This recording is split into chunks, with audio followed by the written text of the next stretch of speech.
passaram os dados novamente, a gente anotou a placa do veículo roubado e tal. E escolhemos um lugar assim, falou, vamos para a zona leste da cidade para patrulhar lá. Nesse inteirinho aí a gente passou pela gente um mototáxi com um passageiro na garupa e esse passageiro tava sem camisa, sem a camiseta.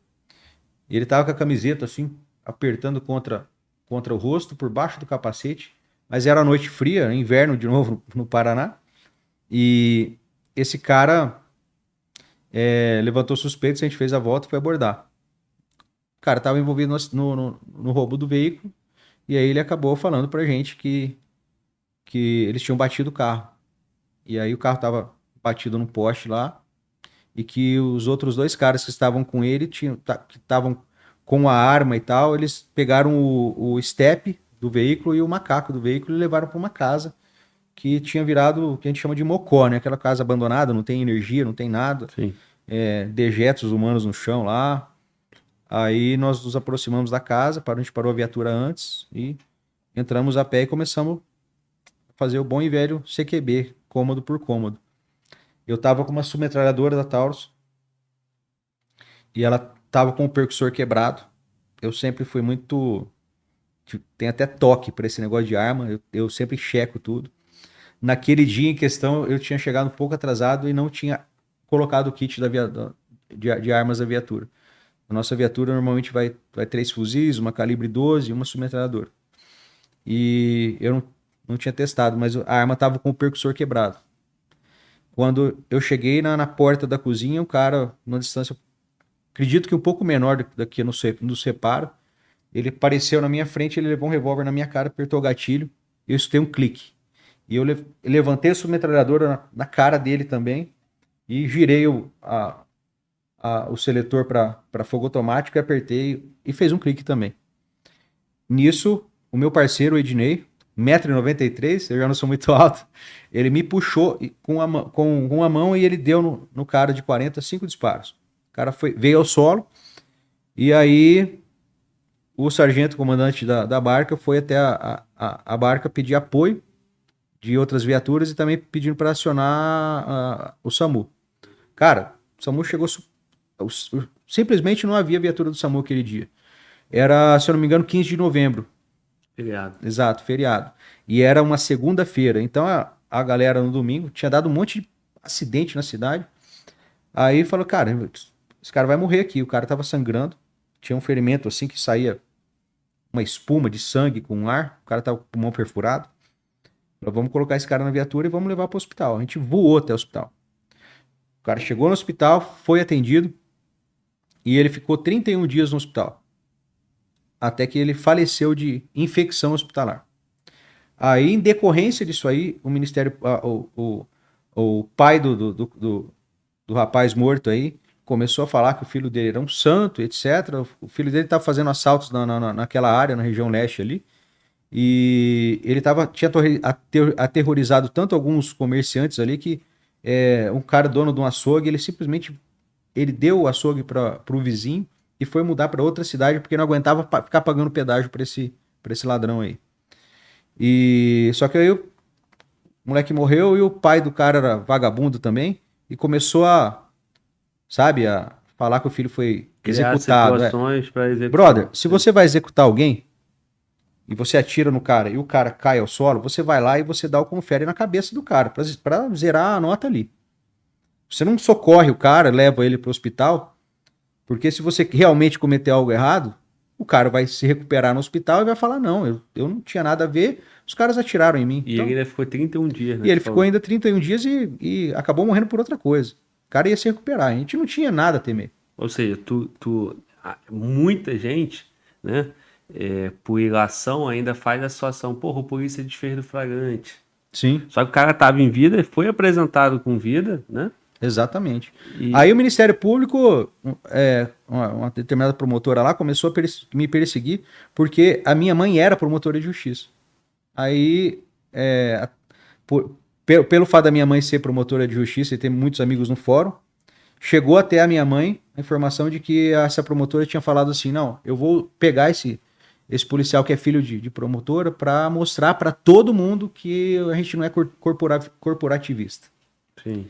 E aí começou assim, uma via sacra aí de entrevistas na TV. Um apresentador de TV lá comprou a briga e começou a entrevistar todos os amigos do cara. Aí chegava aqueles caras assim com... Sensacionalismo lá, Exatamente, dizendo, ele era trabalhador. Mas olha, e foi tal. ouvido todo mundo. Menos. Às vezes eu assistia, eu tentava não assistir TV, mas aí os caras me ligaram e falaram: meu, traficante da Zona Leste lá foi entrevistado na TV e falou que sendo ouvido como se fosse um cidadão de bem. E falou lá que o cara não era envolvido com crime e tal. Só que a população vê um cara dando entrevista e não sabe quem ele é. Mas no meio policial a gente conhecia os entrevistados que estavam sendo ouvidos ali, tentando atestar a vida ilibada do morto lá.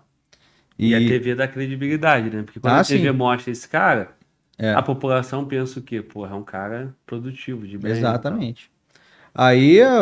Aí começou, o Ministério Público ofereceu denúncia, o juiz aceitou a denúncia e aí, na denúncia da promotora, ela falou que nós havíamos cortado a camisa do cara e retirado, entregado o cara no hospital sem a camiseta, porque ela leu aquele livro do Caco Barcelos lá, da Rota, Polícia que Mata.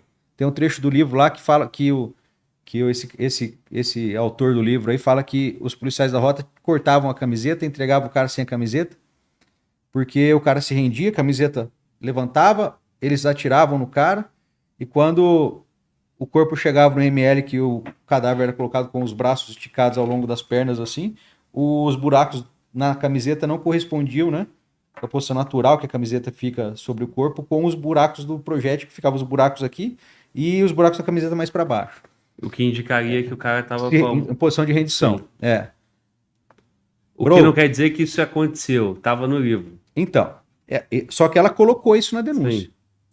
E fundamentou com base... Não, na verdade, ela criou uma narrativa e tentou, assim, a forceps, forçar as testemunhas a colaborar com aquilo, a fazer a ficção dela virar verdade. E por um golpe do destino, alguém falou assim: olha, tem filmagem desse cara chegando no hospital. Aí o meu advogado, imediatamente, Dr. Walter Bittar, quem eu devo muito, imediatamente pediu pro juiz para fazer digamos, a captura legal das imagens lá no hospital. E aí aparece a imagem do cara entrando na maca, era uma câmera que estava bem em cima, assim, da entrada da emergência do hospital. E o cara entrando na maca não só com uma camisa, ele estava utilizando duas. Nessa época aí, era comum, a galera estava usando muito umas camisetas de hóquei, assim, que ficava bem larga no corpo. Ele estava com a camiseta do Corinthians por baixo e essa camiseta de um time de hóquei por cima. Era uma noite fria, né? E aparece ele certinho entrando assim com as camisetas. E o que um médico faz na hora que você chega com a camiseta, você está ensanguentado? Corta. É espúrio, né? É lixo hospitalar. Aquilo é contaminante. Eles metem a tesoura e jogam lá naquele lixo que é realmente dejeto hospitalar, né? E foi concluído que foi a equipe policial que fez isso. Então, eu lembro que na audiência ainda olhei assim, quando eu vi as imagens, eu olhei para a promotora, até quebrei o protocolo, que você não pode falar com o Ministério Público, mas eu falei: então, doutor, e agora? Ele tá com a camiseta, a senhora falou que a gente executou ele e tirou a camiseta dele. E aí? Ela simplesmente assim continuou olhando para a tela como se eu não estivesse na sala. E aí 2 caras haviam sido atropelados durante a fuga dos bandidos, quando eles pegaram o carro. Eles atropelaram 2 caras numa moto, os caras ficaram muito putos e seguiram o carro. E tentaram fechar o carro, só que não sabia que tinha 3 ladrões ali dentro. Eles pararam o carro, apontaram a arma para esses caras, e esses caras entraram em contato com a gente. Nessa época que a gente ficava apanhando na imprensa, ninguém queria ouvir a nossa versão. A imprensa jamais tentou nos ouvir, nos dar voz. E aí a gente tentou levar ao Ministério Público as testemunhas, nada. A gente simplesmente ouviu eles em cartório por instrumento público. dois promotores chamaram esses caras. Você não pode escutar, senão na frente do juiz. Eles chamaram os caras no fórum e fizeram um interrogatório do tipo doicode ali, sabe? Batendo na mesa, gritando com os caras. Os caras ficaram amedrontados, porque toda hora os promotores falaram que ia prender eles. Aí eles falaram, não, olha, a gente não quer ser preso, então o que a gente faz? Aí os promotores falaram, não, fala que vocês não sofreram isso, que esses caras não estavam dentro do carro. Eu não sei o que aconteceu lá. Sim. Tu sabe que os caras não foram aí testemunhar a favor de vocês. Aí, as nossas testemunhas que iam nos ajudar, perdeu. Nós perdemos por coação do Ministério Público na época, e acabou que o Ministério Público falou, olha, tem 2 testemunhas que apareceu aqui, mas estão sendo ameaçadas pelos réus, no caso eu e o Ednei. As testemunhas eram nossas, como que a gente ia ameaçar as nossas testemunhas? Caramba. E aí o Ministério Público pediu a nossa prisão preventiva, a gente ficou preso, a gente ficou no quartel 4 meses preso lá. Então assim, foi uma época muito sofrida. Minha mãe é promotora de justiça, né? Imagina, para ela, né? Então é uma coisa que eu me ressinto muito. Eu acredito até que o câncer que a levou em 2011 nasceu nessa época aí, sabe? Tanto desgosto e sofrimento que ela passou. Isso então, aí foi quanto tempo depois do ocorrido? Eu fiquei de 2004 a 2019, cara, quando foi quando eu fui a júri. Aí você diz assim, o processo até você ir para júri. Isso. 2004 e 2019 são 15 anos de 15 sofrimento. 15 anos, cara. 15 anos. Mas aí, quando conseguiram decretar a tua prisão ali preventiva, temporária? Foi durante foi logo após a denúncia. Oferecimento da denúncia, Exato, já pediu, o juiz aceitou. Porque apareceu essas testemunhas, estava na época, estava no tempo processual de escutar as testemunhas de defesa. E aí o Ministério Público fez isso aí e a gente ficou preso 4 meses no quartel lá. 4 meses, meu irmão. Aí conseguiu sair. E aí só em 2019, e infelizmente nesse meio do caminho aí, com todo esse sofrimento de estar respondendo, o prejuízo, né? Pra tu ver, né, Sim. cara? O prejuízo. O policial em serviço, fazendo bem, faz o dever dele, cumpre o dever dele, cumprimento do dever. Sim. E aí, nesse meio tempo, tu acabou perdendo sua mãe por um câncer. A gente sabe que o câncer é uma doença que envolve vários fatores, né? Dentre eles, essa parte emocional e pesada, né? Sim. E aí chega 2019. Como é que foi isso aí, irmão? Bom, 2019, eu tava namorando, tava bem sério meu relacionamento com a minha esposa. E aí ela segurou a onda comigo ali, foram 12, 13 horas de júri. Foi difícil. O júri, cara, você tá ali o tempo todo entre, meu irmão, vai dar tudo certo ou vou ficar preso. Sim. E você sabe que, porra, homicídio é uma pena longa, né? É. E aí provavelmente entra outras coisas, né? Fraude processual e Sim. etc e tal. A gente tava falando em que, cara, uma pena de o quê? 10 anos Foi no homicídio, mínimo. É de 12 a 20, denúncia, né? a denúncia foi de crime hediondo, né? Então acima de 12 anos. Isso. E eu lembro que quando eu fui para lá, eu pensava assim, putz, o mais difícil não é ir preso, o mais difícil é a desonra. Então, é aí que você passa a entender que às vezes assim antes a morte do que a desonra. E ali você vê assim toda a sua vida passar pela frente, todos os momentos de perigo e as noites sem dormir, as manhãs que chegava na faculdade literalmente virado de uma noite inteira de patrulhamento, machucado, fratura, facada, tiro, todas essas coisas que foi acontecendo comigo e as marcas que eu tenho no corpo. Eu pensava assim, putz, Para isso, né? para isso. Então, realmente foi assim, Um dia muito marcante. E ao mesmo tempo, como posso dizer? A camaradagem. Eu lembro dos policiais, assim, no plenário, todos fardados. E aí a juíza olhou para o júri. E a gente está falando do tribunal do júri, a casa da justiça do povo. Olhou para o júri e perguntou assim: alguém aqui se sente coagido pela presença dos policiais? Aí a- um cara levantou a mão assim: eu sinto coagido. Aí a, a juíza olhou assim e falou: vou pedir para vocês se retirarem, taraná, tarará. E se dirigiu ao plenário, onde qualquer cidadão do povo pode assistir o júri, porque é um ato público. Um capitão que estava lá, comandando de choque, ele levantou e ele, assim, não deveria falar nada, porque você tá ali ele estava ali assistindo, né? Mas ele falou: olha, essa farda aqui, que está colocando medo no jurado aí, deveria inspirar o socorro, o auxílio. Isso aqui é o seu escudo. Você não vai ligar 190 quando você estiver fazendo um churrasco na sua casa para a viatura mais próxima passar ali e comer uma carne. Não. Você vai ligar para o 90 quando você estiver assustado, trancado dentro do banheiro No ou pior num momento da canto tua vida. escuro, exatamente, pedindo pelo amor de Deus para uma viatura chegar. E a gente se sente muito ofendido por isso. Mas não tem problema.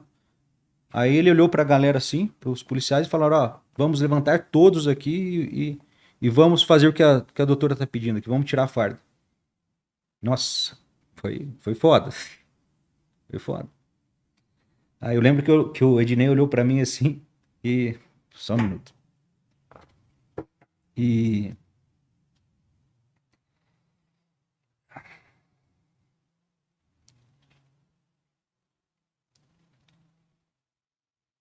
Aí deu uns 20 minutos, os caras chegaram de volta sem farda.